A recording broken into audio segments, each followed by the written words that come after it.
নমস্কাৰ আজি 13 মাৰ্চ 2023 সোমবাৰে এই প্ৰশিক্ষণ হৈ গৈছে সমগ্ৰ শিক্ষাৰ অধীনত শিৱসাগৰ জিলাৰ আমগুৰি শিক্ষাখণ্ডৰ দিকচু ক্লাষ্টাৰৰ 1 আৰু 2 অন্তৰ্গত দিকচু হাইস্কুলত নিপুণ অসম FLN আৰু শিক্ষণৰ সামগ্ৰীৰ ব্যৱহাৰৰ ওপৰত প্ৰথম দিনটো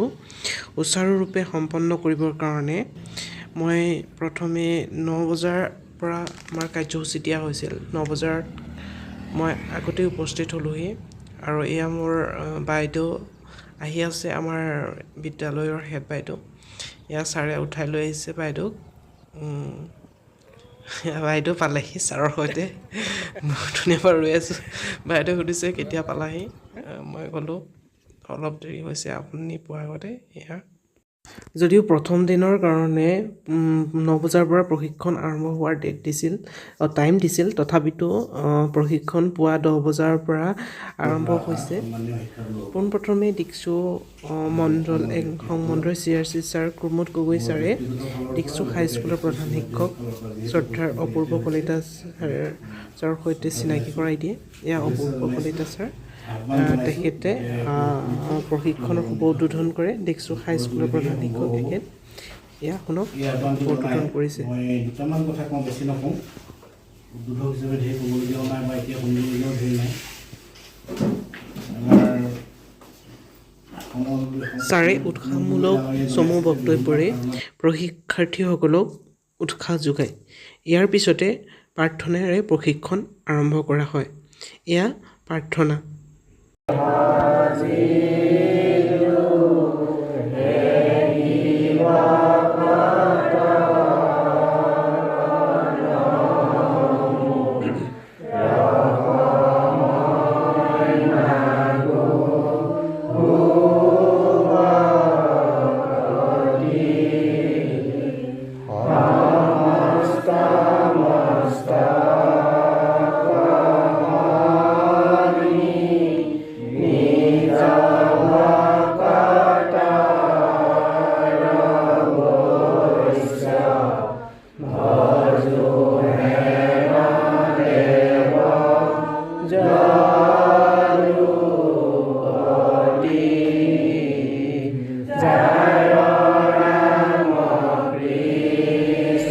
প্ৰাৰ্থনাৰ শেষ হোৱাৰ পিছতেই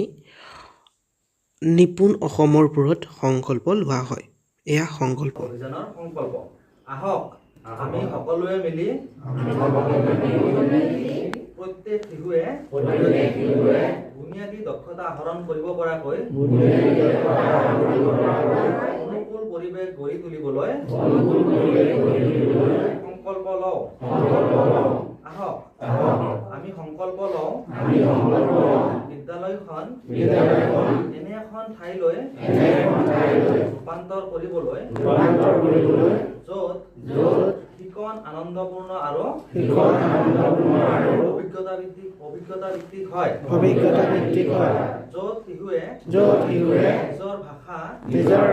মুক্তভাৱে ব্যৱহাৰ কৰিব পাৰে মুক্তভাৱে প্ৰশ্ন কৰিব পাৰে মুক্তভাৱে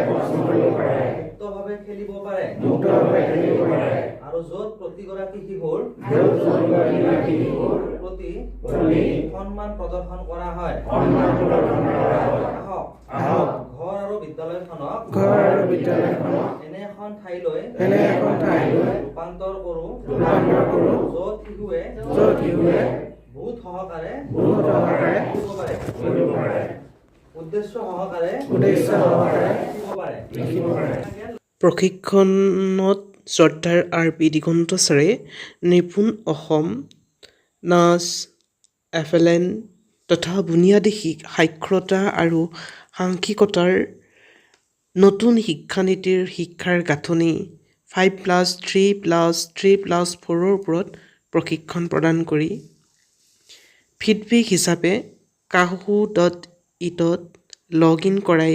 এটা মনোৰঞ্জনমূলক কুইজ খেল খেলায় সকলো প্ৰশিক্ষাৰ্থীয়ে আনন্দ মনেৰে অংশগ্ৰহণ কৰে এয়া চাওক আমি kahu.it লগ ইন কৰাৰ এক মনোৰঞ্জনমূলক কুইজ খেল আৰম্ভ কৰাৰ আগতে আমাক স্ক্ৰীনৰ পৰ্দাত এটা সুন্দৰ ভিডিঅ' আমাক ছাৰহঁতে দেখুৱাইছে এই ভিডিঅ'টোৰ পৰা আমাক কি বুজি পালোঁ তাৰ ওপৰতো আমাক ছাৰহঁতে প্ৰশ্ন সুধিছে আমি সেইবোৰৰ উত্তৰ দিবলৈ চেষ্টা কৰিছোঁ আৰু ইয়াৰ পিছতে আমাৰ খেলখন আৰম্ভ হ'ল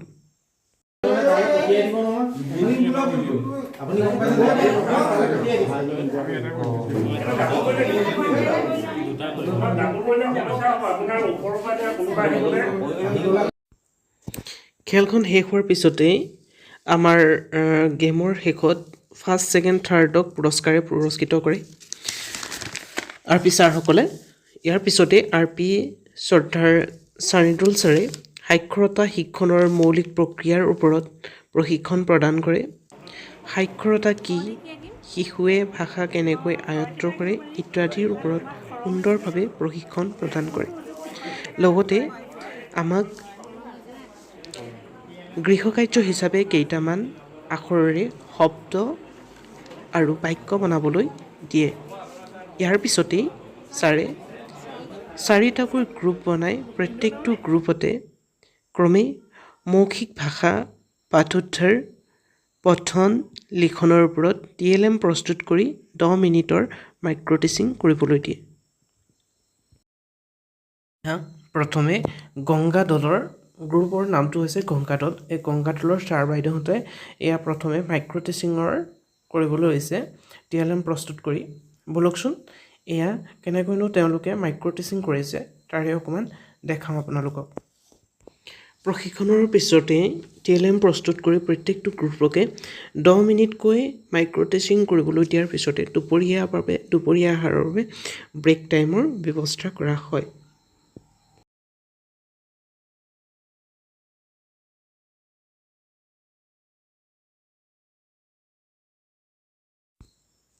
ব্ৰেক টাইমৰ অন্তৰত শ্ৰদ্ধাৰ আৰ পি ছাৰ ঋষিৰাজ ছাৰে নিপুণ অসমৰ লক্ষ্য লগতে শিক্ষাৰ গাঁথনি কানন ক্লাছ 1 ক্লাছ 2 আৰু ক্লাছ 3 ছাত্ৰ ছাত্ৰীসকলক কোনটো শ্ৰেণীত কিমান ধ্বনি অনুসৰি আখৰ চিনাক্ত কৰিব পাৰিব লাগিব আৰু যোগ বিয়োগ পূৰণৰ ব্যৱহাৰ কৰিব লাগিব তাৰ ওপৰত প্ৰশিক্ষণ প্ৰদান কৰে ঋষিৰাজ ছাৰে প্ৰশিক্ষাৰ্থীসকলৰ মাজত 4টাকৈ গ্ৰুপ বনাই গণিতৰ জোখ-মাখ আকাৰ আকৃতিৰ ধাৰণা ইত্যাদিৰ ওপৰত DLM প্ৰস্তুত কৰি মাইক্ৰ' টিচিং কৰিবলৈ দিয়ে শেষত শ্ৰদ্ধাৰ আৰ পি ছাৰসকলে নিপুণ অসম দিক্ষু 1 আৰু দিক্ষু 2 গ্ৰুপত সকলো প্ৰশিক্ষাৰ্থীকে জইন কৰাই প্ৰি এণ্ড পোষ্ট এছেছমেণ্ট কৰিবলৈ দি জাতীয় সংগীতেৰে প্ৰশিক্ষণ সমাপ্ত কৰে ধন্যবাদ যদিহে মোৰ এই ভিডিঅ'টো ভাল লাগিলে তেতিয়াহ'লে মোৰ চেনেলটো ছাবস্ক্ৰাইব কৰি দিব থেংক ইউ ছ' মাছ